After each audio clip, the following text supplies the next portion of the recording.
Finance used to have its own channel. Yeah, like that.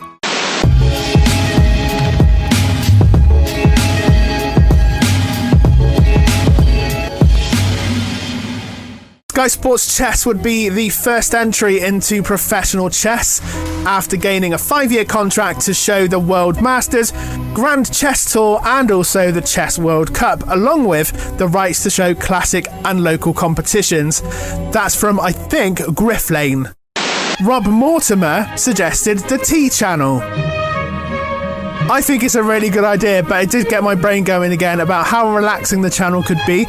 You could also have different kinds of tea and some other elements of what making a cup of tea entails. Like you could have water in a kettle bubbling away, boiling in slow motion with the bubbling sound of the kettle going, or the tea leaves moving around in a pyramid tea bag from PG.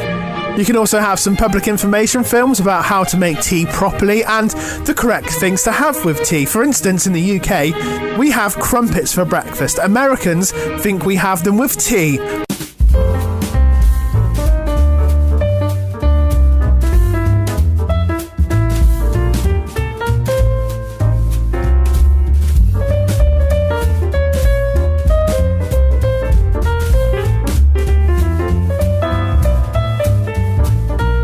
Just for the record, crumpets are this holy bread thing that are not sweet, they're savoury. You usually put butter on them or this stuff that's called Marmite. It's basically this yeast spread and it apparently tastes like salty beef. I don't want to even go there. All I'm going to say is don't go overboard with that stuff, you'll get a seizure. Sometimes you can put butter and jam on crumpets for breakfast, but I've never known them to be with tea, and we certainly do not dip them in the tea. We might have scones or scones, depending if you're from the north or the south, on how you say that, and maybe some cream and jam on top, and whether jam or cream is first is debatable, but never dip it in the tea. People tend to invite others around for tea and cake or tea and biscuits. Biscuits are like cookies, but they're really crunchy and they tend to be sugary, but not really with chocolate chips. Some of them might have chocolate on the top, but not with chocolate chips. We call those cookies, the ones with chocolate chips. They are called cookies. You can dip a biscuit in your tea if you like, but not in fruit tea. Don't get me started on fruit tea. Tea, disgusting stuff in my opinion. Give me a warm Vimto any day. Yum yum.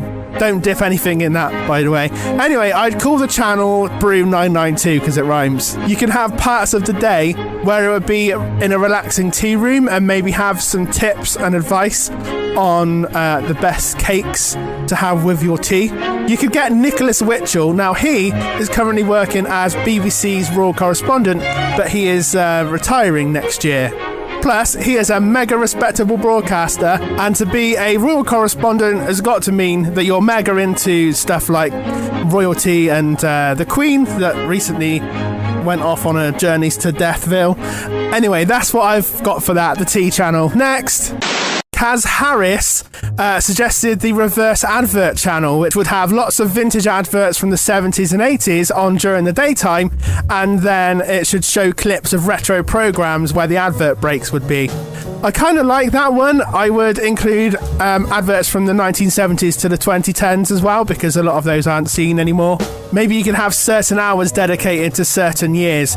My only worry is having a TV show in the bits where the adverts would mean that you get about 3 to 4 minutes every half an hour of TV show, which, to be fair, would be annoying on the basis that it would take you about 4 to 5 hours to get through one show if it lasted an hour. The alternative to that, though, is to have the advert channel, which was a thing, and I've covered it before. What I would say, though, is that I think the advert channel could work if you included things like TV idents, public information films, and had a proper research team. I think if somebody gathered a few YouTubers and got us all to direct some shows and based it on advertising history and TV in general, that might be a better format. You could get Adam Martin of AMTV, Matthew Harris, aka Apple Mask and Bob the Fish Productions, and me, to name a few. The challenge to the original advert channel was that they couldn't play old adverts without permission. Since then, things have advanced, because if you're reviewing an old advert, for instance, you don't have to worry about copyright because you're reviewing it or criticising it, which is allowed. This could also be justification for certain shows as well, so maybe you could get some other YouTubers to be commissioned to review shows and programmes. The other issue was that Ofcom wasn't happy because they found it hard to distinguish what was adverts and what was programmes. So what I would do is have a little bar at the bottom with a web address and WhatsApp and Discord for contacts, and then on the other side saying this item's not for sale. That's because you're still using these fish heads and those slippery little sand eels. Look, love, why don't you try something different? Like this crunchy biscuit that's chocolatey through and through. Thanks. Can you much cake now, Miss Ellie? You see, when you pop up a package, pick up a person. Oh, yes, so cute. A fun fact for you, if you feed an actual penguin a penguin bar, it will die because chocolate is toxic to penguins. To distinguish between advertising and programming, we would have, like in Germany, where it says Werbung at the beginning of the advert and one at the end.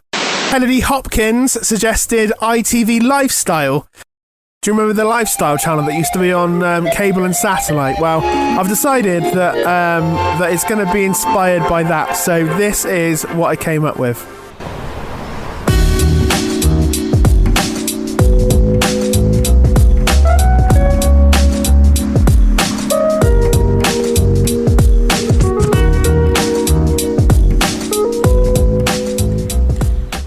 So generally the idea is that ITV want to revamp their daytime programming, but also are aware that they're still quite popular.